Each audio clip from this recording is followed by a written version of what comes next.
कि अगर कोई बिल्कुल बिगनर है और वो लिखना शुरू करना चाहता है तो सबसे पहले उसे क्या करना चाहिए? मतलब पढ़ना चाहिए, ऑब्जर्व करना चाहिए या बस लिखना चाहिए? बिना शब्द को उसके आप लिख नहीं पाएंगे। के हिसाब से राइटिंग के लिए लैंग्वेज मास्टरी ज़रूरी है या फिर थॉट्स का पावरफुल होना बहुत ज़्यादा ज़रूरी है?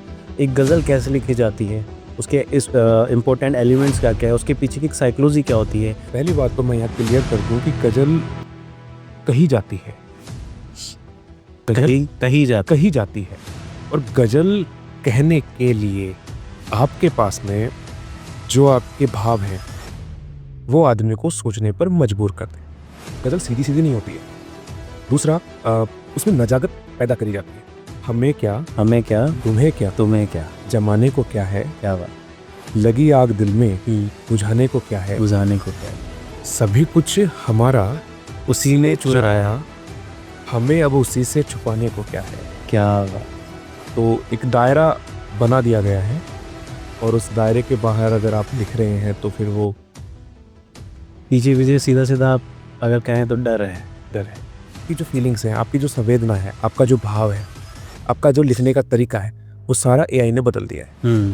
मेरे हिसाब से सोशल मीडिया जो जिस स्तर से लिखने का जो कौशल है उसको गिरा रहा है, वो समाज के लिए एक शुभ संकेत नहीं है। समाज में एक नए आयाम स्थापित करने के लिए या समाज को एक सही दिशा में ले जाने के लिए स्टैंड देना एक कवि के लिए जरूरी है।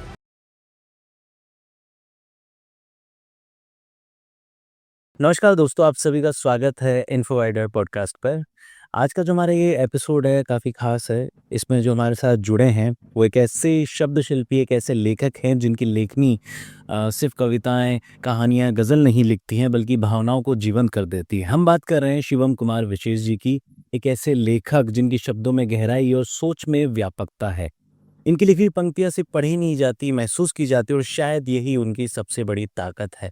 आज के इस एपिसोड में हम जानेंगे इनके सफ़र के बारे में कि कैसे एक विचार शब्दों में ढलता है, एक लेखक किन संघर्षों से गुजरता है और लेखन की दुनिया के पीछे की सच्चाई जो अक्सर लोगों तक पहुंच नहीं पाती है।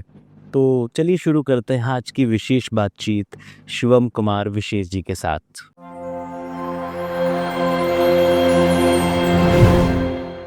नमस्कार सर, बहुत बहुत स्वागत है आपका इन्फो वाइडर के इस पॉडकास्ट पे। और अब मैं आपका बहुत बहुत धन्यवाद करता हूँ कि आप हमारे विशेष आग्रह पर पधारे यहाँ पे। जी, शुक्रिया। सर, आज के इस एपिसोड में हम लोग शायरी, गज़ल की, आपकी पर्सनल लाइफ के बारे में बात करेंगे। थोड़ा एजुकेशनल पर्पस से भी बात करेंगे कि गज़ल कैसे लिखी जाती है, उसके पीछे का साइंस क्या होती है, साइकोलॉजी क्या होती है। और जब हम बात कर रहे हैं गज़ल की तो मैं सोच रहा हूँ कि इस पॉडकास्ट की शुरुआत क्यों ना हम गज़ल से ही करें। तो कुछ लाइन्स मैं कहता हूँ, उसके बाद आप काउंटर में अपनी कुछ शायरी, और ये जो मैं आपको सुनाने वाला हूँ कुछ चंद लाइनें, ये आप ही की मैंने गज़ल से इंस्पायर होकर ये लाइन्स आई है मेरे दिमाग में।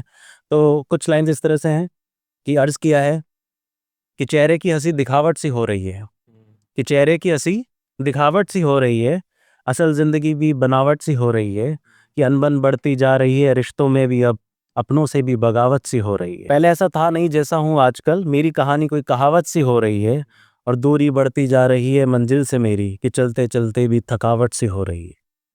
और शब्द कम पड़ रहे हैं मेरी बातों में भी, कि शब्द कम पड़ रहे हैं मेरी बातों में भी, खामोशी की जैसे मिलावट सी हो रही है।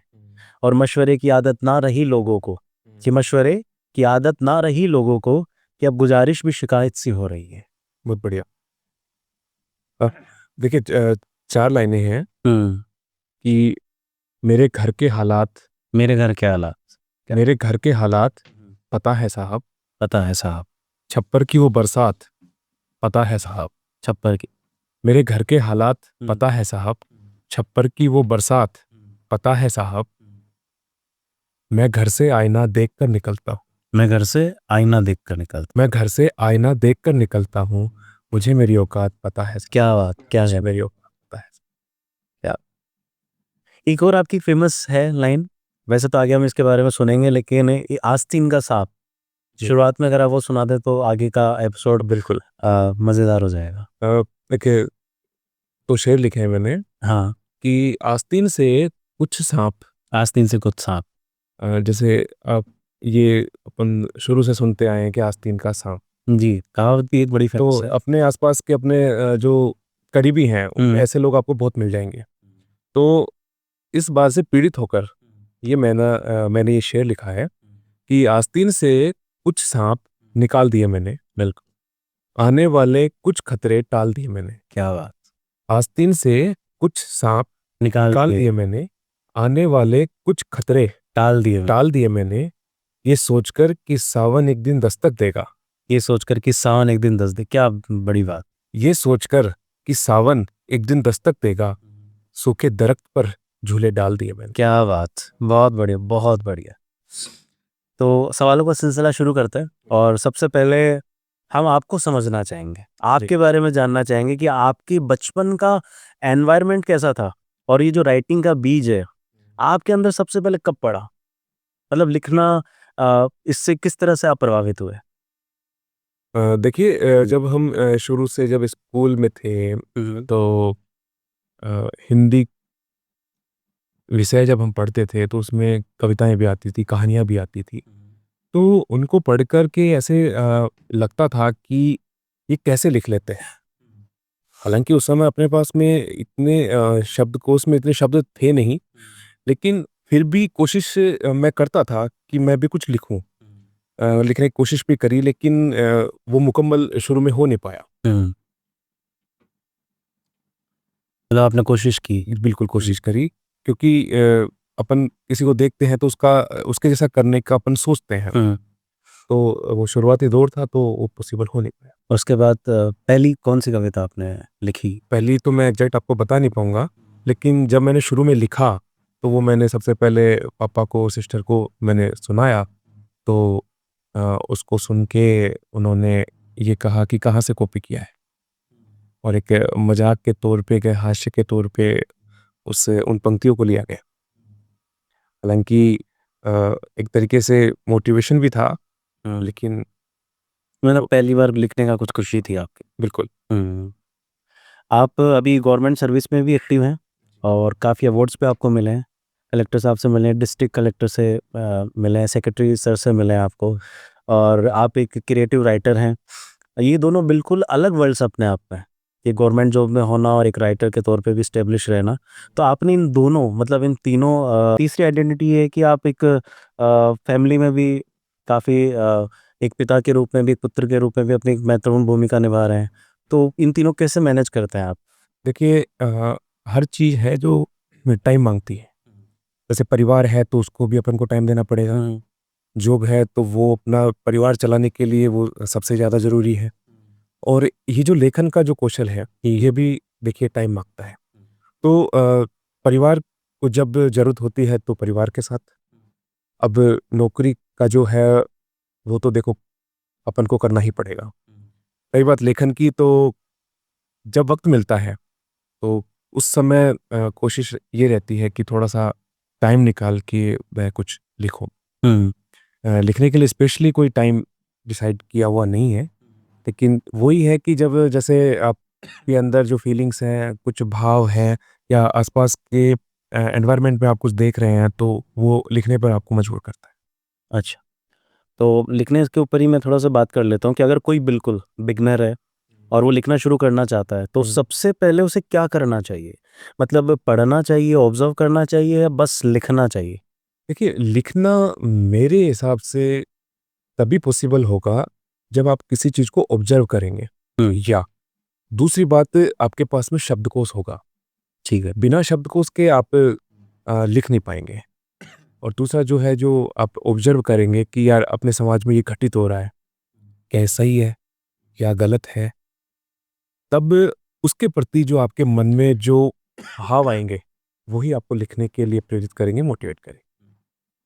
तो आपके हिसाब से राइटिंग के लिए लैंग्वेज जैसे आपने शब्दकोश की बात की, तो आपके हिसाब से राइटिंग के लिए लैंग्वेज मास्टरी ज़रूरी है या फिर थॉट्स का पावरफुल होना बहुत ज़्यादा ज़रूरी है? देखिए, अगर इसको आप मास्टरी शब्द को अगर आप मतलब एजुकेशन से जोड़ रहे हैं, तो आई थिंक वो ज़रूरी नहीं है। अच्छा। लेकिन अगर आपके पास में एक परफेक्ट शब्दकोश है, मतलब शब्द भंडार है, तो हुँ। आप बहुत अच्छा लिख सकते हैं। तो जैसे आपने बहुत सारी गज़ल्स लिखी है, बहुत सारे कवि सम्मेलन में आपने परफॉर्म किया है, गज़ल सुनाई है, तो आपके हिसाब से एक स्ट्रॉन्ग गज़ल, एक गज़ल के फंडामेंटल एलिमेंट्स क्या होते हैं? मतलब बेसिकली एक गज़ल कैसे लिखी जाती है? उसके इस इम्पोर्टेंट एलिमेंट्स क्या-क्या है? उसके पीछे की एक साइकोलॉजी क्या होती है? उसके पीछे लिखने की एक साइंस क्या होती है? देखिए पहली बात तो मैं यहाँ क्लियर कर दूँ कि गज़ल कही जाती है। गज़ल कही कही जाती कही जाती है और गज़ल कहने के लिए आपके पास में जो आपके भाव हैं, वो आदमी को सोचने पर मजबूर करते हैं। गज़ल सीधी-सीधी नहीं होती है। दूसरा उसमें नजाकत पैदा करी जाती है। गज़ल के लिए आपके अंदर जो है नजाकत है ना, नजाकत वो आपको उनकी जो शेर हैं, उसमें आपको डालनी पड़ेगी। दूसरा गज़ल के लिए आप अपना खुद का मीटर तय करेंगे कि इस मीटर में, इस बहर में मेरे को एक गज़ल लिखनी है। उसके बाद में एक काफ़िया होता है और एक रदीफ़ होता है। बहर, अदीब, काफ़िया, कई एलिमेंट्स होते हैं। तो गज़ल की अगर अपन बात करें तो सबसे छोटी गज़ल होती है 5 शेर की। 5 शेर, आप उसमें 7, 9, 11, 13, 15 कितने भी रख सकते मतलब मिनिमम 5 रहेंगे। हैं। मिनिमम 5 रहेंगे। हुँ, ये है। ठीक है। आपके हिसाब से एक स्ट्रॉन्ग गज़ल अगर किसी को लिखनी है, तो उसके लिए सबसे पहले उसको क्या करना चाहिए? मतलब देखिए किस टॉपिक को वो पॉइंट ऑफ व्यू रख के, फ्रंट में रख के उस पे काम करे? देखिए गज़ल जो है वो उसके लिए कोई पर्टिकुलर विषय नहीं होता है। विषय नहीं। प्रेम पे भी लिखी जाती है, देशभक्ति पे भी लिखी जाती है, दर्द पे भी लिखी जाती है, विरह में भी लिखी जाती है। तो कोई स्पेशल विषय नहीं है कि भई आप गज़ल लिखेंगे तो आप उसी पर ही लिखेंगे। वो कोई भी विषय हो सकता है। अक्सर लोग बोलते हैं कि दिल से लिखो, लेकिन टेक्निकली एक अच्छी गज़ल का स्ट्रक्चर कैसे बिल्ड होता है? टेक्निकली? देखिए वही बात जो पहला सवाल था, बस उसमें थोड़ा हो गया दिल से लिखने वाली बात। बिल्कुल बिना मतलब आप फीलिंग्स के साथ में आप लिख ही नहीं पाएँगे। तो सिंपल सी बात है कि आप लिखेंगे तो दिल से लिखेंगे। हुँ। मन से तो कुछ होता नहीं है लिखने में। गज़ल और कविता में बेसिक डिफरेंस क्या होता है? बिगिनर्स को अगर समझना चाहिए, अगर वो समझे जी। कि कविता और गज़ल के बीच का डिफरेंस देखिए मोटे-मोटे तौर पे। कविता की अगर अपन बात करें ना, तो कविता के लिए आप फ्री हैं। उसके लिए कोई मीटर नहीं है, कोई बहर नहीं है। आपके भाव हैं, वो आप कागज़ पर पेन लीजिए, उतारिए और उसके लिए कोई बाउंडेशन नहीं है। लेकिन गज़ल अपनी मर्यादा रखती है, अपनी सीमाएँ हैं। उसके अंदर अगर आपने उसको नहीं रखा, तो वो गज़ल नहीं कहलाएगी, वो एक कविता बन के रह जाएगी। कविता कोई लिमिट नहीं होती। राइटर्स ब्लॉक जब आता है, तो वर्ड्स नहीं मिलते और तो उस फ़ेज़ से राइटर्स कैसे निकल सकते हैं? लेकिन मैं मेरी बताऊँ आपको जब मैं लिखना शुरू करता हूँ, कुछ लिख रहा हूँ, तो एक स्टेज पर जाकर ऐसे लगता है कि यार यहाँ से आगे कहाँ जाएँगे? जैसे कई बार ये होता है कि शब्द नहीं मिलते, काफ़िया ढूँढने में बहुत ज़्यादा परेशानी आती है, तो उसको मैं वहीं छोड़कर और मेरा जो दूसरा काम है, मैं वो करने लग जाता हूँ। फिर कुछ समय बाद कई बार ऐसा होता है कि जैसे एक गज़ल 5 मिनट में पूरी हो जाती है और एक गज़ल को महीनों भी लग जाते हैं। तो अगर ऐसी स्थिति आ रही है, तो आपको उसको वहीं छोड़ के आगे बढ़ना आगे बढ़ना चाहिए। दूसरे टॉपिक पे। तो कोई है ऐसी गज़ल जिसको लिखने में आपको काफ़ी समय लगा हो? कुछ सुनाएँगे आप? हाँ, बिल्कुल एक गज़ल है जिसके कुछ शेर मैं यहाँ रख देता हूँ आपके सामने, जिसको मैंने काफ़ी दिनों में उसको मैंने पूरा किया है। मैं आपको सुना देता हूँ। हाँ, बिल्कुल। हमें क्या, तुम्हें क्या, हमें क्या, तुम्हें क्या, ज़माने को क्या है? ज़माने को क्या। हमें क्या, तुम्हें क्या, ज़माने को क्या है? लगी आग दिल में, बुझाने को क्या है? क्या बात! और सभी कुछ एक बार वापस सुनाइए। हमें क्या, हमें क्या, तुम्हें क्या, तुम्हें क्या, ज़माने को क्या है? क्या बात! लगी आग दिल में, बुझाने को क्या है? बुझाने को क्या, और अगला शेर है कि सभी कुछ हमारा, सभी कुछ हमारा। उसी ने चुराया। क्या बात! सभी कुछ हमारा, उसी ने चुराया, हमें अब उसी से छुपाने को क्या है? क्या बात! हमें अब उसी से छुपाने को छुपाने को क्या क्या है? है? और पतंगे सभी बारिशों ने भिगोई। पतंगे पता सभी बारिश। बारिशों ने भिगोई, बता आसमां में उड़ाने को क्या है। क्या बात। बता आसमां में उड़ाने उड़ाने को क्या है, अगर देख सकता नहीं दिल उसे गर। अगर देख सकता नहीं देख सकता नहीं दिल उसे गर, हमें आज फिर मुस्कुराने को क्या है। क्या बात है। वहाँ आज फिर मुस्कुराने को क्या है।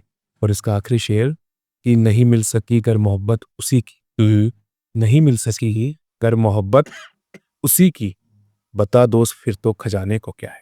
ठीक है, तो मेरा अगला सवाल है कि स्कूल और कॉलेज लेवल पर स्टूडेंट्स की जो राइटिंग स्किल्स को कैसे डेवलप किया जा सकता है, अगर एजुकेशन पर्पज से बात करें तो? देखिए स्कूल और जो कॉलेज लेवल है वहाँ पर हमें एक टाइम के हिसाब से वहाँ पे लेखन के हिसाब से जैसे निबंध प्रतियोगिता हो गई, कविताएं हैं, आप पा सकते हैं एक तरीके से एक प्रतियोगिता अपन वहाँ पे ऑर्गेनाइज कर सकते हैं और बच्चों को अवार्ड वगैरह अपन दे सकते हैं। तो इससे क्या है कि एक वहाँ पे एनवायरनमेंट डेवलप होगा और हमें एक नई पौध जिसे हम कह रहे हैं वो हम मिल सकती है। तो एक हम जैसे हमारे वहाँ पे हर महीने काव्य गोष्ठी होती है, हम स्कूल से कॉलेज से बच्चे बुलाते हैं, एक कार्यशाला के तौर पे हम वहाँ पे काम कर रहे हैं हमारे पावटा में। तो वहाँ पर हम बच्चों को सिखाते भी हैं कि दोहा ऐसे लिखा जाता है, कविताएं ऐसे लिखी जाती हैं। तो ये वर्कशॉप हर महीने होती है? हर महीने तीसरे रविवार को ऑर्गेनाइज करते हैं। आपकी नज़र में अभी के जितने भी एस्पायरिंग राइटर्स हैं उनको किन राइटर्स को ज़रूर पढ़ना चाहिए, यहाँ पर रेफरेंस दे सकते हैं आपके जो फेवरेट राइटर्स हैं जिनको आप पढ़ते हैं अक्सर? देखिए जैसे स्कूल टाइम से हम पढ़ते आए हैं, जैसे हरिवंश राय बच्चन हैं, प्रेमचंद हैं, निराला जी हैं, महादेवी वर्मा हैं। इनको हालांकि ये काफ़ी समय पहले लिखा है इन लोगों ने, लेकिन आज भी वो समाज में एक आईने के रूप में हैं, जीवंत हैं। तो इनको पढ़ते हुए ही हम आगे बढ़ सकते हैं। ऐसा कोई है जिसने आपको जिसको आपने अपना गुरु माना हो, जिससे आप बहुत ज़्यादा प्रभावित हुए हों अपनी इस लिटरेचर जर्नी में?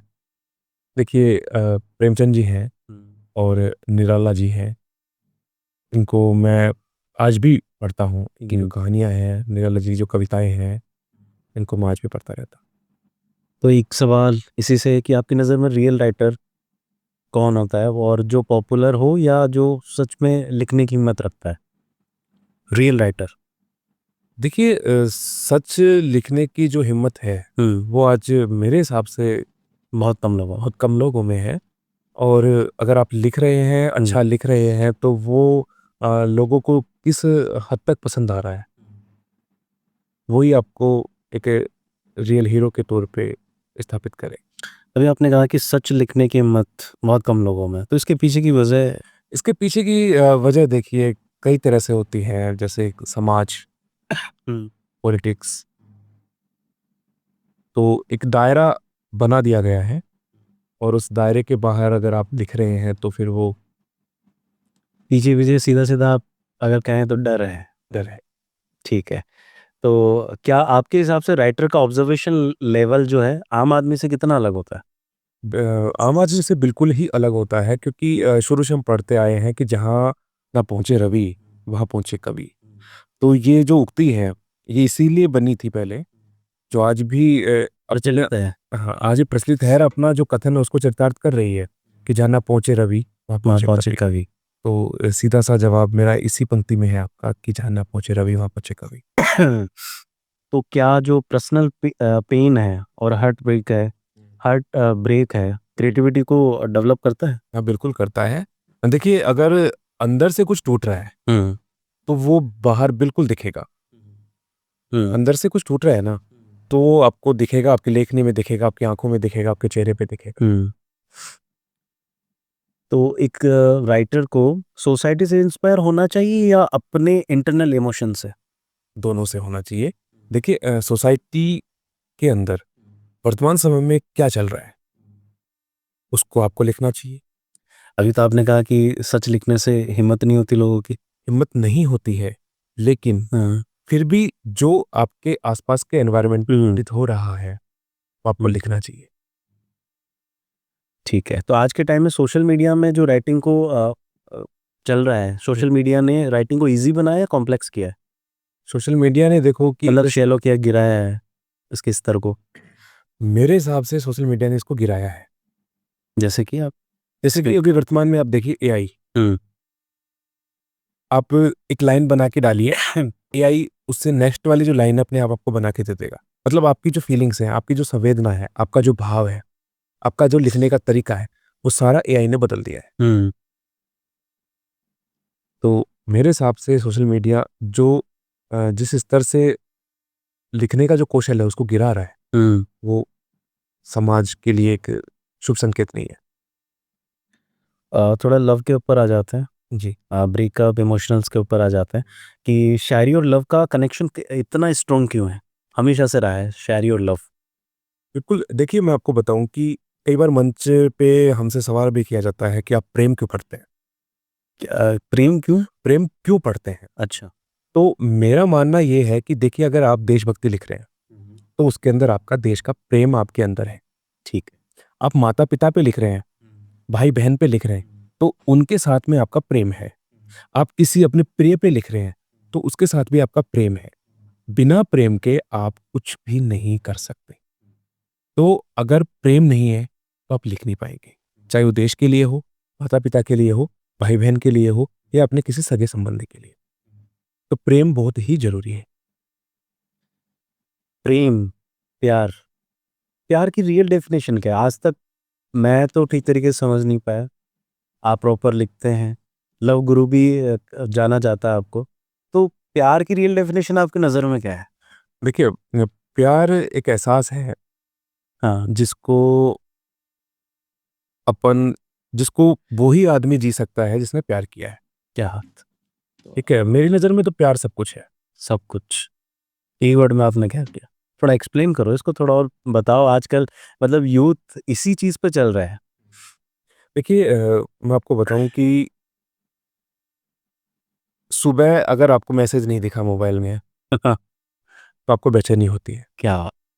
ठीक है? कई बार अपन देखते हैं कि सेंड कर देते हैं कि मैं आ रहा हूँ, ठीक है? वो डेफ़िनेटली आपको रास्ते में कहीं मिलेगा। नहीं मिला तो बेचैनी बढ़ती है। खाना खाया, नहीं खाया, मेरे बाबू ने खाना खाया कि नहीं खाया? वो तो एक डायलॉग चल रहा है। तो मतलब ये है कि आदमी ये चाहता है कि उसका हर पल जो भी है, उसमें मैं अपनी मौजूदगी रखूँ। बस यही प्यार है। यही प्यार। बड़े आसान शब्दों में जवाब दे दिया आपने। अ, खैर छोड़िए, लेकिन आजकल ब्रेकअप, हार्ट ब्रेक, दिल टूटना ये बड़ा चल रहा है। एक राइटर को ये बेटर बना देता है या क्या करता है? ज़रूरी नहीं है कि दिल टूटे तभी अपन लिखें। हुँ। अपन प्यार में हैं तो भी अपन लिख सकते हैं। तो वो तो दोनों अलग-अलग सिक्के के पहलू हो गए कि आदमी प्रेम में है तो भी लिखेगा और दर्द में है तो भी लिखेगा। ठीक है।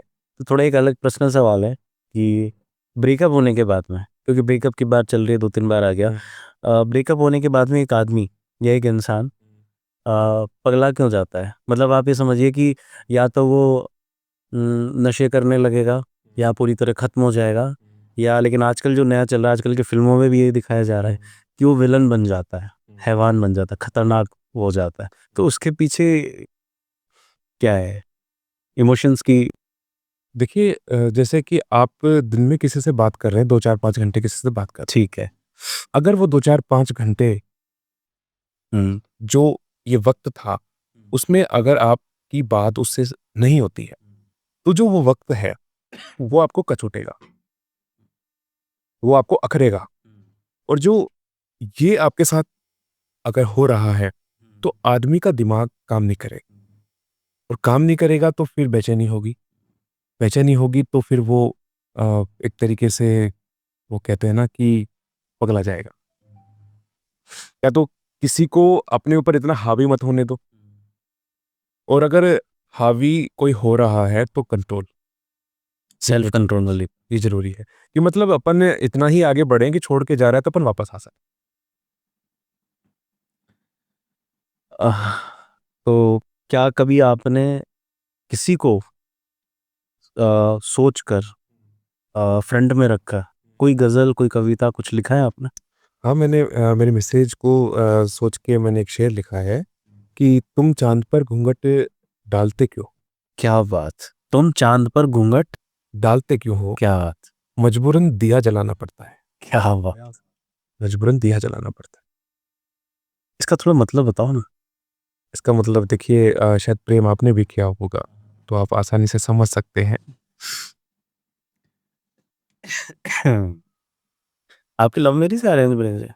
अरेंज ठीक है, लव बाद में होगा। ठीक है, थोड़ा अभी वापस सवालों पे आते हैं।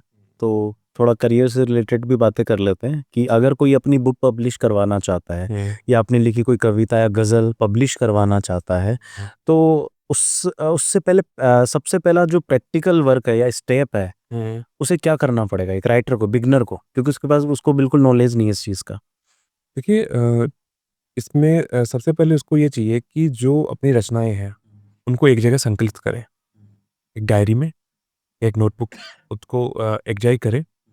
फिर 2 मेथड हैं, 2 तरीके हैं। या तो उनको आप ऑनलाइन कर दीजिए मतलब सोशल मीडिया वगैरह सोशल पे, मीडिया पे। तो कॉपीराइट का इशू नहीं होगा वहाँ पे? कॉपीराइट का इश्यू कैसे आएगा जब आप अपने खुद के नाम से वेबसाइट आप ब्लॉग पे डाल रहे हैं हुँ, और किसी आईडी पे डाल रहे हैं। सेल्फ पब्लिशिंग वाली होगा। हाँ, ठीक है। दूसरा मेरी नज़र में सबसे बेस्ट ये है कि आप जो आपका जो संकलन है, उसको किसी पब्लिशर से मिलके एक किताब के रूप में आप समाज के सामने रखिए, हुँ। वो ज़्यादा बढ़िया रहेगा। तो किसी पब्लिशिंग हाउस के पास जाना इतना आसान हो सकता है? बहुत ईज़ी है, बहुत ईज़ी है, क्योंकि आजकल बहुत कम रुपए में आपका जो मैटर है, वो लोग छाप कर दे सकते हैं। लेकिन मेरा मानना ये है कि जो ये छपास वाली जो समस्या है, इससे अभी जो बिगिनर है ना, उनको बचना चाहिए। हुँ, क्योंकि जब तक उनको एक उचित प्लेटफ़ॉर्म नहीं मिल जाता, उनको काफ़ी वक़्त अभी साहित्य को देना पड़ेगा। ये नहीं है कि महीना भर हुआ है आपको लिखना शुरू किए और आप अपने सपने अंदर देख रहे हैं कि सपने देख रहे हैं कि मेरी किताब आ जाए। एक छपास वाला जो रोग है, हाँ, हाँ, वो नहीं होना चाहिए। ये चीज़ एक टाइम माँगती है। ठीक है। तो आज के टाइम में राइटिंग से क्या फाइनेंशियली स्टेबल करियर बन सकता है?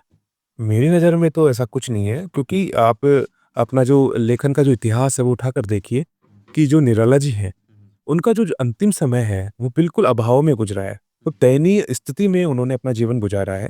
प्रेमचंद जी को देखिए आप, आखिरी में जो उनकी शव यात्रा थी उसमें 15-20 लोग मुश्किल से थे।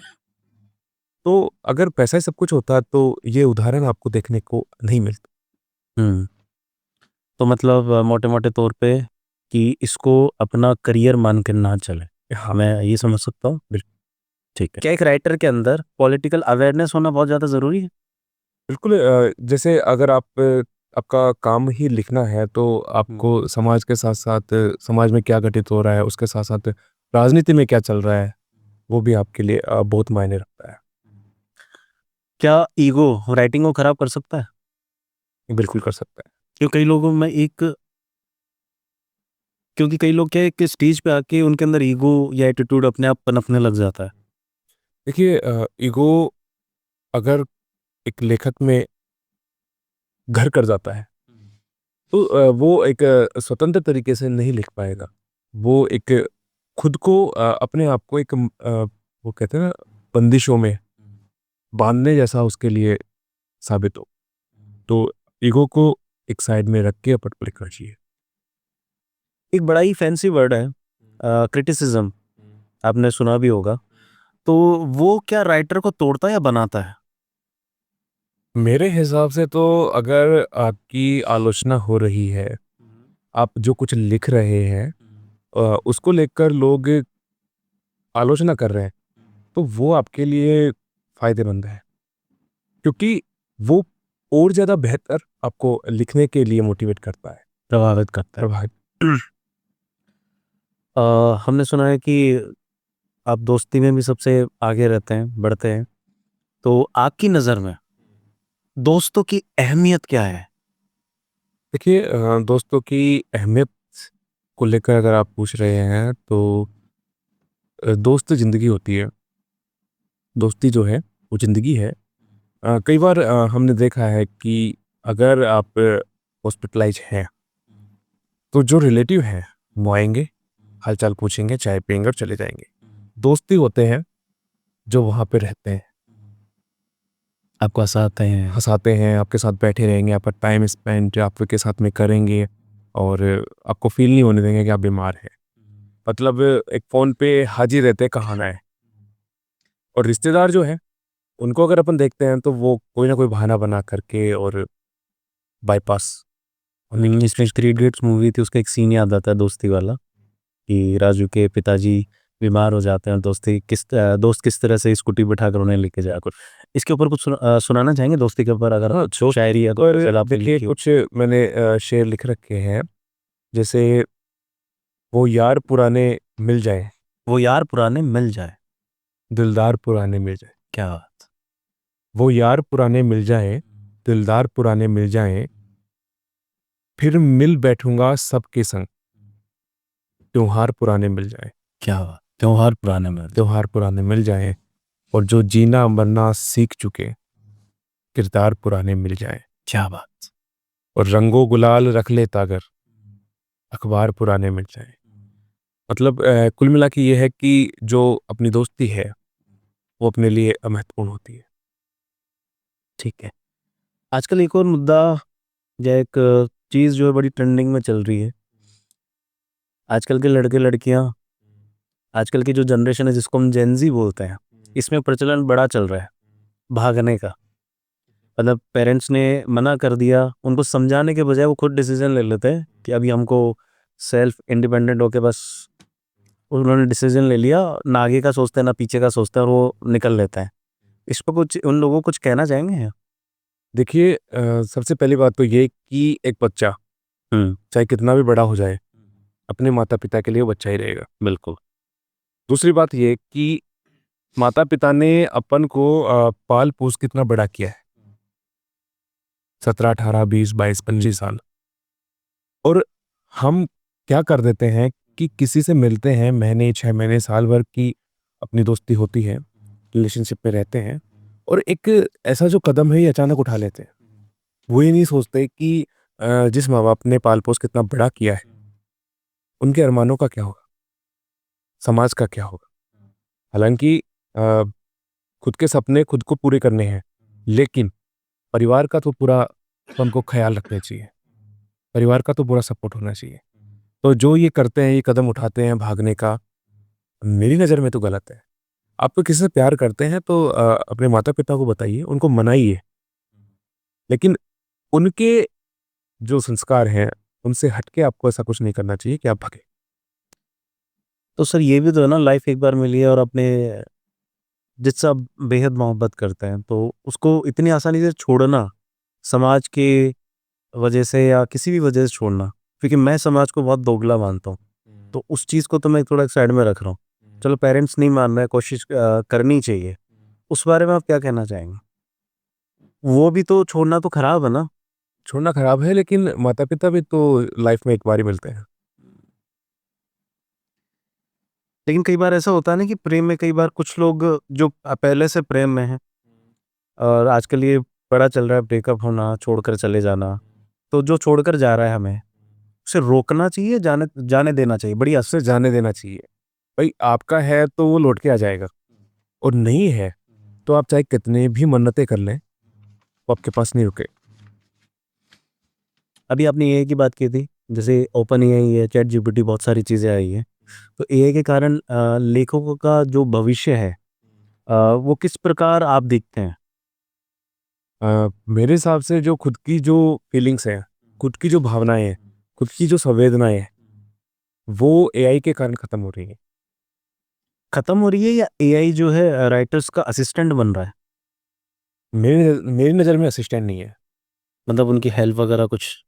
क्योंकि आपके अंदर जो एक कवि है, जो लेखक है, आपके अंदर जो एक हुनर है, उसको आप अपने मन से, अपने दिल से, अपनी कल्पनाओं से ही कागज पर एक अच्छे तरह से, अच्छे तरीके से उकेर सकते हैं। हम्म। आप शब्दकोश आप काम में लीजिए, लेकिन फीलिंग्स खुद की होनी चाहिए। हम्म। क्या राइटर को न्यूट्रल लेना चाहिए या आप स्टैंड लेना चाहिए उसको? आप देखिए कि 1857 की क्रांति हुई थी, तो उसमें भी जागरूकता के लिए पत्र चलाए गए। अपनी जो बातें हैं वो लिख लिख कर लोगों तक पहुंचाई गई। तो एक समाज में एक नए आयाम स्थापित करने के लिए या समाज को एक सही दिशा में ले जाने के लिए स्टैंड देना एक कवि के लिए जरूरी है। हालांकि बंदिशें हैं, फिर भी प्रयास ये होना चाहिए कि अ, हम एक नया स्टैंड लेकर के और जो वर्तमान में घटित हो रहा है उसको ध्यान रखते हुए, उसको मद्देनजर रखते हुए हमारा लेखन हम लिखें। ठीक है। आपने बात की सोसाइटी बेसिकली कि स्टैंड लेना चाहिए, तो क्या जो पोइट्रीज हैं, गज़ल्स हैं, अ, ये सोसाइटी में रेवोल्यूशन ला सकती हैं? बिल्कुल ला सकती हैं। और अ, ये शुरू से होता आया है। जैसे एक पंक्ति है कि अली कली ही सो बंध्यो आगे कौन हवाल। तो राजा को एक इसी पंक्ति के माध्यम से जगाया गया था कि महाराज उठिए और देखिए कि देश में क्या हो रहा है, आपके साम्राज्य में क्या हो रहा है। क्या बात। तो आपके हिसाब से आज की यूथ को किस टाइप की राइटिंग की ज़रूरत है? देखिए, यूथ को ये डिपेंड करता है कि आप किस स्किल में लिखते हैं। जैसे अगर प्रेम से रिलेटेड आप लिख रहे हैं तो प्रेम लिखना चाहिए। ठीक है। कुछ वीर रस लिखते हैं, कुछ देश प्रेम लिखते हैं, तो सबका अपना अपना इंटरेस्ट है। अब जैसे जो वीर रस लिख रहा है, ओज का कवि है, उसको बोल दो कि आप प्रेम लिखें तो वो पॉसिबल। सबका एक अपना-अपना पॉइंट ऑफ व्यू है, कोई लव पे लिखता है, कोई देशभक्ति पे लिखता है, कोई क्रांति के रिलेटेड लिखता है। ठीक है, सवालों को आगे बढ़ाते हैं कि क्या सोशल मीडिया ने साहित्य को शैलो डाउन किया है? सोशल मीडिया की वजह से हालांकि प्लेटफॉर्म मिले हैं, लोगों को कई मंच भी सोशल मीडिया के माध्यम से मिले हैं, लेकिन वर्तमान में जो एआई चल रहा है, एआई के कारण जैसे आप कुछ लिख रहे हैं, आपको कुछ याद नहीं आ रहा, आपको कुछ आगे का मिल नहीं रहा, तो एआई उसमें आपकी हेल्प करता है। और वो जो हेल्प है वो आपको पंगु बना रही है। हुँ। कारण ये है कि आपके जो खुद के विचार हैं वो बाहर ही नहीं निकल पा बाहर नहीं रहा, निकल आपका पा थॉट रहे, प्रोसेस काम ही नहीं कर रहा, काम नहीं कर रहा, खुद की भावनाएं हैं वो आप खुल के नहीं लिख पाएंगे। सोच ही नहीं पा रहा, तो उसको बड़ा आसानी से उसका सॉल्यूशन मिलता जा रहा है। बिल्कुल। तो एक पंक्ति लिखेंगे, एआई आपको अगली पंक्ति बना कर दे देता है। बिल्कुल। तो उसमें ना तो आपकी फीलिंग्स है, ना आपकी भावनाएं हैं, कुछ भी नहीं है उसके अंदर। तो ये मेरी नज़र में एआई के कारण ये गलत हो रहा है। ठीक है। तो आपके हिसाब से आज का जो सबसे बड़ा क्राइसिस है, क्राइसिस बोल सकते हैं, मोरल क्राइसिस बोल सकते हैं, जिससे राइटर्स को समस्या उत्पन्न हो रही है एड्रेस करने में? अ, देखिए, हालांकि जो आदमी लेखक अपनी भावनाएं लिख रहा है, तो वो एक तरीके से मौलिक होनी चाहिए। और इनकी वजह से, एआई की वजह से है ना, जो मौलिकता है वो धीरे धीरे खत्म हो रही है। तो हालांकि पहले आदमी कुछ था, एआई आने से पहले वो लिखता था, लेकिन एआई के कारण ना जो उसकी जो पहचान है वो धीरे धीरे खत्म हो रही है। क्रिएटिविटी पूरी तरीके से खत्म होती बिल्कुल जा रही है। बिल्कुल। आजकल ऑफिसेज में भी यही देखने को मिल रहा है। जैसे जितने भी कंटेंट राइटर्स को मैं देखता हूँ, पहले वो मेहनत करते थे, 10 किताबें पढ़ते थे, उसमें से रिसर्च करके एक आर्टिकल लिखते थे। लेकिन आजकल चैट जीपीटी को एक प्रॉम्प्ट दिया और अपना पूरा वो निकल के आ गया। हालाँकि वो सिर्फ़ खुद को भी नहीं पढ़ते उस चीज़ को। अ, तो आगे मैं कुछ रिलेशनशिप्स को लेके सवाल पूछना चाहूँगा, रिश्तों को लेके सवाल पूछना चाहूँगा। तो अक्सर मैंने सुना है उन लोगों से जिन्होंने प्यार किया है, जिन्होंने सच्ची मोहब्बत की हो, जिनका दिल टूटा हो, वो कहते हैं कि जाने देने से ज़्यादा रुकना उनके लिए बड़ा कठिन रहा है। मतलब वो उन्हें ज़्यादा तोड़ देता है। ठीक है? लोग अक्सर कहते हैं कि छोड़ना सबसे मुश्किल होता है। छोड़ना सबसे मुश्किल होता है, लेकिन सच ये है कि हर बार स्टेइंग छोड़ने से कहीं ज़्यादा तोड़ देता है। उनके लिए रुकना बाहर से जितना एक स्ट्रॉन्ग डिसीज़न होता है, पर अंदर से ये उनके लिए मतलब सबसे थकाने वाला सफ़र होता है। तो उसके बारे में आप क्या कहना चाहते हैं? देखिए, मैं पहले भी बोल चुका हूँ कि अगर कोई जा रहा है हुँ। तो उसे आप जाने दीजिए। अगर वो आपका है तो वो डेफिनेटली वापस आएगा। और अगर ज़बरदस्ती आप उसको बांध के रखेंगे या उसको अपने साथ रखने की कोशिश करेंगे तो वो एक तरीके से रिश्ता जो है वो बोझ की तरह आपके साथ रहेगा। उसमें वो प्रेम, वो जो फीलिंग्स हैं वो पहले जैसी नहीं रहेगी। तो एक इस पे मेरा एक शेर भी है कि हाथ छोड़ा गया या छुड़ाया गया, हाथ छोड़ा गया या छुड़ाया गया, बात क्या ही हुई उंगलियों को पता। क्या बात क्या ही हुई उंगलियों को। आगे सवाल पूछने से पहले एक कोई गजल हो जाए बढ़िया सी जो आप सुनाना चाहें।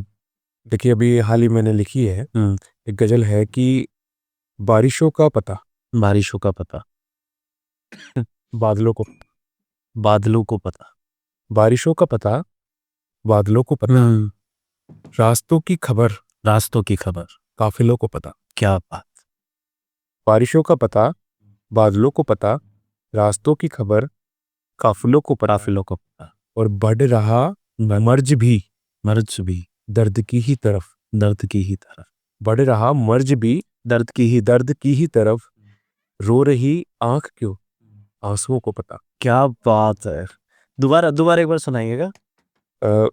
बढ़ रहा मर्ज भी बढ़ रहा मर्ज भी दर्द की ही तरफ, दर्द की ही तरफ, रो रही आंख क्यों रो रही आंख क्यों आंसुओं को पता। आंसुओं को। क्या बात है, बहुत बढ़िया, बहुत। अगला शेर देखिएगा कि जाम कितने पिए एक तेरी याद में, क्या बात। जाम कितने पिए एक तेरी याद में, हाल क्या है मेरा महफिलों को पता। क्या बात। हाल क्या है मेरा महफिलों को पता। और अभी जो मैंने रिश्तों के लेकर जो बात रखी थी कि जा रहा है तो जाने दीजिए, तो वो मैंने सुनाया था, वही शेर देखिएगा कि हाथ छोड़ा गया या छुड़ाया गया। हाथ छोड़ा गया, छुड़ाया, छुड़ाया गया मतलब छोड़ दिया या जबरदस्ती छुड़ाया। हाथ छोड़ा गया या छुड़ाया गया, बात क्या ही हुई उंगलियों को पता। क्या बात।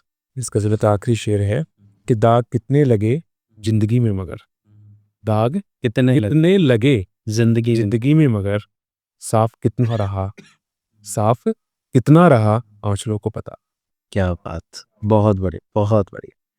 तो मैंने अगला सवाल रिश्तों से जुड़ा ही है, उससे थोड़ा अलग है, मतलब समाज को लेकर आप मान लीजिए कि आज समाज में ऐसी रेखाएं खींचती गई है, मैं उसे लक्ष्मण रेखा नहीं बोलूँगा, लेकिन जिनके भीतर ऐसी रेखाएं जिनके भीतर हम सब कैद है, कहीं ना कहीं हम सब कैद है, बुरी तरीके से कैद है। जैसे मछलियां तालाब के बाहर आकर धूप नहीं सेक सकती, कि मछलियां तालाब के बाहर आकर धूप नहीं सेक सकती, जैसे स्त्रियां मंगलसूत्र से गला फांद कर आत्महत्या नहीं कर सकती, तुम घर से नहीं निकल सकती, मैं तुम्हारा चबूतरा नहीं चढ़ सकता। आप लाइन की एक गहराई को समझिएगा कि तुम घर से नहीं निकल सकती, मैं तुम्हारा चबूतरा नहीं चढ़ सकता। मेरा कहने का मतलब यह है कि ऐसी रेखाएं खींच दी गई है जिन्हें पार करने पर या तो युद्ध होगा या फिर मौत आएगी। देखिए आपका जो ये सवाल है इसको मैं एक वर्ड में अगर शामिल करूं तो मर्यादा, मर्यादा सही रहेगा। ठीक है। देखिए मर्यादा शब्द से लेकर मैं आपको चलता हूँ।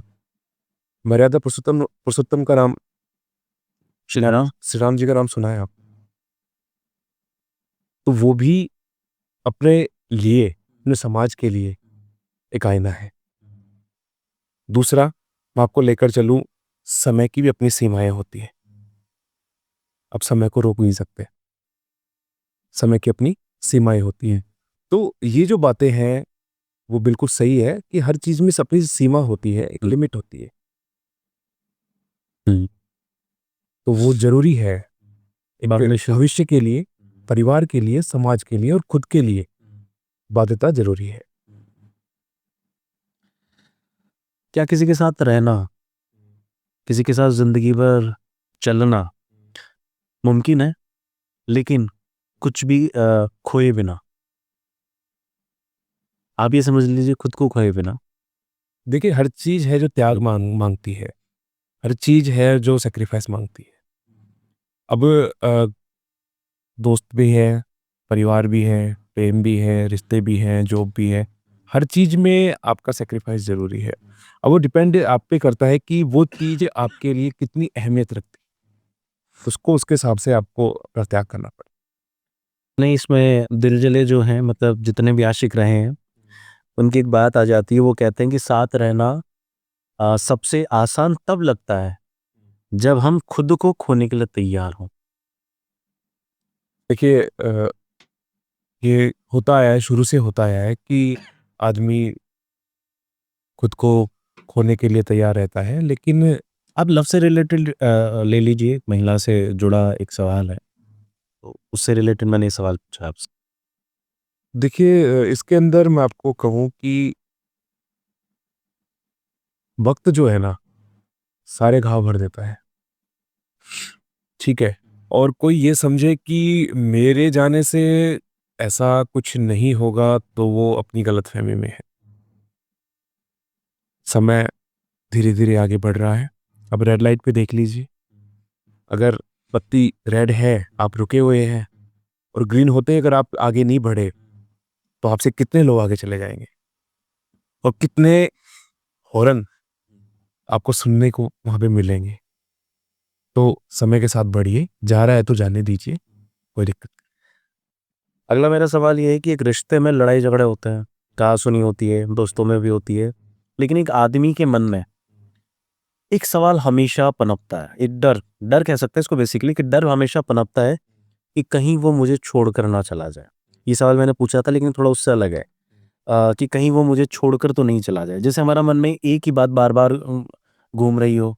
जैसे एक एग्ज़ाम्पल दूँ, एक ही गाना बार-बार हमारे को सुनाई दे रहा हो। मतलब कि बात यही है कि, और सवाल भी यही है कि वही डर, जैसे कि कहीं मैंने कुछ गलत तो नहीं कहा? अगर वो बात का बुरा मान गया तो? काश मैं थोड़ा और समझ पाता उसे। उस पे आप क्या कहना चाहेंगे? देखिए रिश्ते जो हैं वो बिल्कुल नाज़ुक होते हैं, हुँ, बना के रखिए। अ, अगर किसी बात को लेकर मनमुटाव है, झगड़ा सब में होता है। पिता-पुत्र में भी होता है, पति-पत्नी में भी होता है, दोस्तों में भी होता है, भाइयों में भी होता है। लेकिन उसको मेरे नज़रिए से तुरंत भुना लेना चाहिए। भाई गलती मेरी हो गई या आपकी है, बैठ के उसको हल कर लेना चाहिए। आपसी आपसी जो भी मतभेद हैं उनको सॉल्व कर लेना चाहिए, क्योंकि पता नहीं कि अगली सुबह होगी या नहीं होगी। क्योंकि अपने जीवन में मलाल नहीं रहना चाहिए कि यार काश रात को मैं बात कर लेता, बोल लेता या मिल लेता, मिल लेता।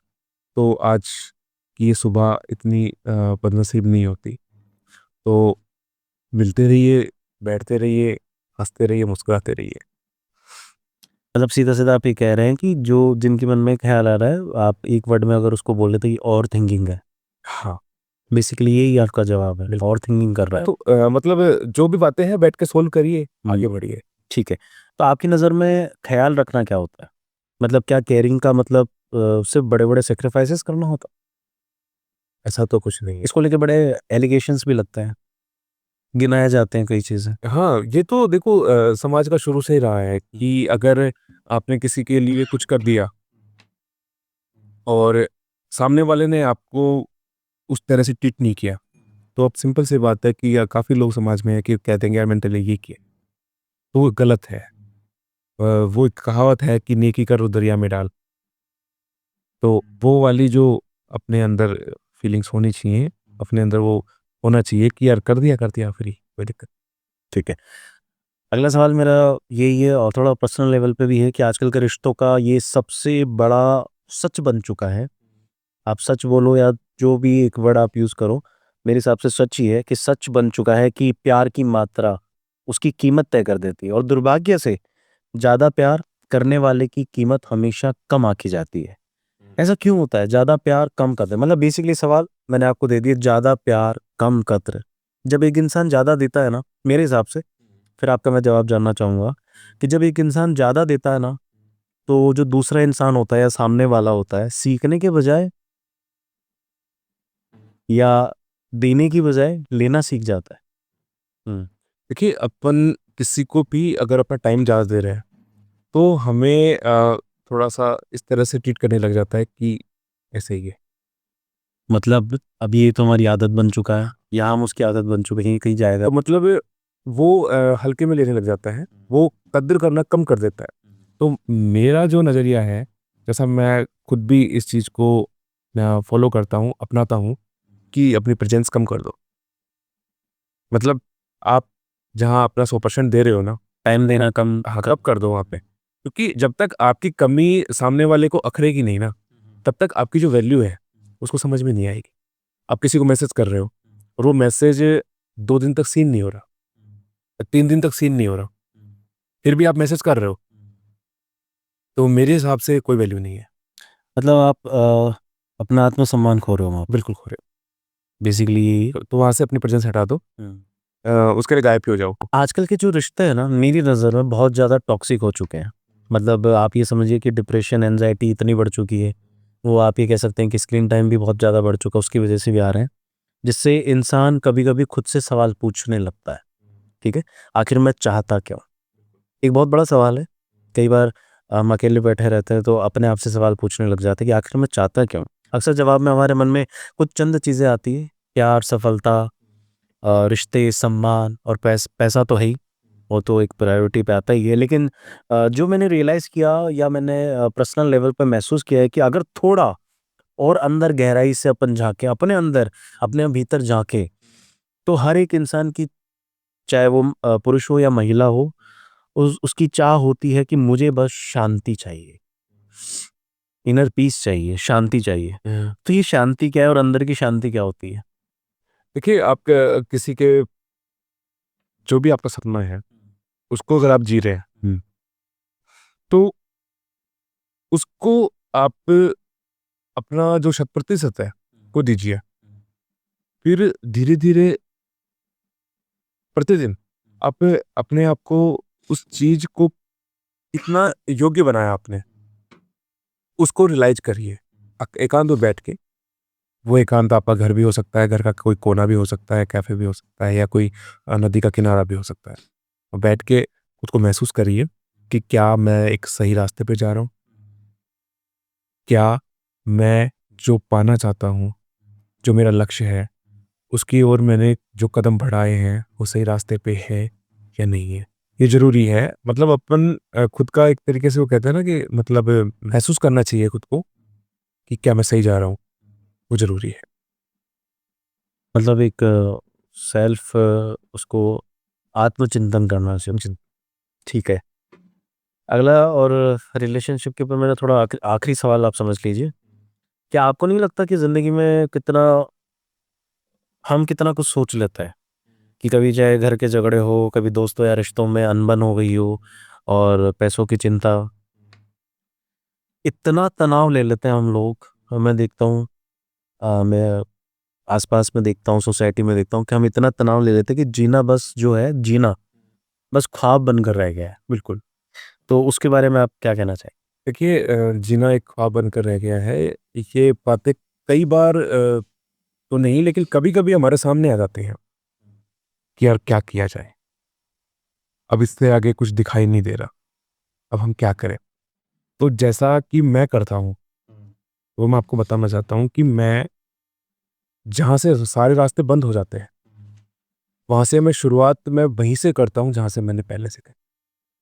ज़ीरो से रिस्टार्ट से। तो वहाँ पे आपको अपने जो फ़ॉल्ट्स हैं, वो भी मिल जाएँगे। आपने क्या सही किया था, उसको आप और बेहतर कर सकते हैं। तो जहाँ सब रास्ते बंद हो जाएँ, तो आप शुरुआत वापस से वहीं से करिए जहाँ से आपने पहले करी। लेकिन कुछ लोग रीस्टार्ट करने से डरते बहुत हैं और ये मुझे यूथ की बहुत बड़ी प्रॉब्लम लगती है। आप किसी भी एज में हो, अगर आपका कोई सपना है या कोई काम करना चाह रहे हैं, तो रीस्टार्ट करने में डरना नहीं चाहिए। आपका क्या मैसेज है उस पे? देखिए, बल्ब जो है ना, वो आपके सामने नहीं होता। अगर थॉमस अल्वा एडिसन ने इतनी बार फेल होने के बाद में भी हज़ारों बार। फेल होने के बाद भी वो प्रयास करते रहे और आपके सामने एक उदाहरण है, जिस रोशनी में आप बैठे। क्या बात! अ, आखिर में मैं आपसे कुछ रैपिड फायर कुछ सवाल पूछूँगा, जिनका आपको इंस्टेंट जवाब देना है और आखिर में आपकी एक गज़ल के साथ में इस एपिसोड को वाइंड अप अपन करेंगे। तो रैपिड फायर में मेरा जो पहला सवाल है, लव या करियर? करियर। डिसिप्लिन या मोटिवेशन? डिसिप्लिन। सिस्टम या रेवोल्यूशन? रेवोल्यूशन। दिल से लिखते हैं दिमाग से? दिल से। एक लाइन यूथ के लिए? अ, ये जैसे कि मैं कई बार अपने स्टेटस पे भी लगाता रहता हूँ कि एक सिंपल सी लाइन है, मस्त रहो, व्यस्त रहो, व्यस्त रहो, स्वस्थ रहो। स्वस्थ रहो। एक लाइन पेरेंट्स के लिए, जिंदगी। एक लाइन देश के लिए। जय हिंद। बहुत बढ़िया। अब आखिर में एक बढ़िया सी गजल सुना दीजिए जिससे माहौल थोड़ा और रंगीन हो जाए। बिल्कुल। एक गजल के कुछ शेर मैं आपको सुना देता हूँ, रख देता हूँ कि छोड़कर वो गया तो गया क्या करे। छोड़कर वो गया तो गया क्या करें। छोड़कर वो गया तो गया क्या करे, अब अकेले ही जीना बता क्या करे। क्या। अब अकेले ही जीना बता क्या करे, और जिंदगी जिंदगी जिंदगी ना रही। जिंदगी जिंदगी जिंदगी ना रही, मौत को अब भला हम अता क्या करें। क्या बात। मौत मौत को को अब भला हम अता क्या करें, और हम खुदा मान बैठे जिसे थे कभी। हाल पर अब हमारे खुदा क्या करे। क्या बात। हाल पर अब हमारे खुदा क्या करे, और प्रेम का रोग मुझको लगा यार से। प्रेम का रोग मुझको लगा यार मुझको से। लगा यार से, कर दुआ ना लगी तो दवा क्या करे। क्या बात। और आखिरी शेर इस गजल का कि मंजिलें रूठ कर दूर इतनी हुई। मंजिलें रूठ कर दूर इतनी हुई, साहिलों का भला पता क्या करे। क्या बात। साहिलों का भला पता क्या बहुत बढ़िया। सर आपका बहुत बहुत धन्यवाद। और आज का जो संवाद रहा हमारे बीच का काफ़ी अच्छा रहा। कुछ चीज़ें अच्छी जानने को मिली और आगे भी हम इस टॉपिक पर एक डिटेल में चर्चा करेंगे और चाय पे चर्चा करेंगे इस बार। जब तो आपका बहुत बहुत धन्यवाद, आप यहाँ पे आए। और आखिर में आप यूथ को क्या संदेश देना चाहते हैं, राइटिंग से रिलेटेड, करियर से रिलेटेड, और हमारे चैनल के बारे में आप कुछ चंद लाइनें आप दीजिए।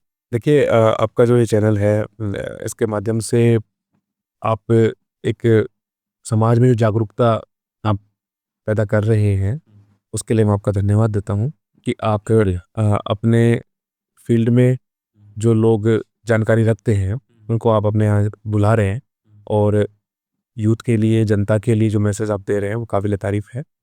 और जो लेखक हैं, जो लिखना शुरू कर रहे हैं, जो लिख रहे हैं, उनके लिए मैं एक छोटा सा मैसेज है मेरा कि आप लगातार लिखिए। और जो छपास की जो समस्या है, छपास का जो आपका मन है, उसको एक साइड में रखिए और सिर्फ लिखिए। अभी लिखने पर ध्यान दीजिए। सिर्फ लिखने पे ध्यान दीजिए, क्योंकि लाइफ बहुत बड़ी है अभी। हालांकि लाइफ छोटी पता नहीं है किसी का भी, लेकिन लाइफ मान के चलिए बहुत बड़ी है। काफ़ी स्टेज मिलेंगे, काफ़ी मंच मिलेंगे, बस आप लिखते रहिए। आपकी जो पहचान है वो आपके लेखन से होगी, आपके लिखने से होगी। ठीक है सर, आज के एपिसोड को यहीं वाइंड अप करते हैं और हम आगे भी इन्फो वाइडर के बहुत बढ़िया एपिसोड आपके लिए लाते रहेंगे। अलग अलग स्टेज पे गेस्ट को हम बुलाते रहेंगे, चाहे वो फाइनेंस हो, बिजनेस हो, मार्केटिंग हो, या राइटिंग से जुड़े हो, या फिल्म जगत से जुड़े हो, डायरेक्शन से रिलेटेड हो। हर एक स्ट्रीम पर इन डेप्थ एनालिसिस हम लाते रहेंगे। आप सभी का बहुत बहुत धन्यवाद।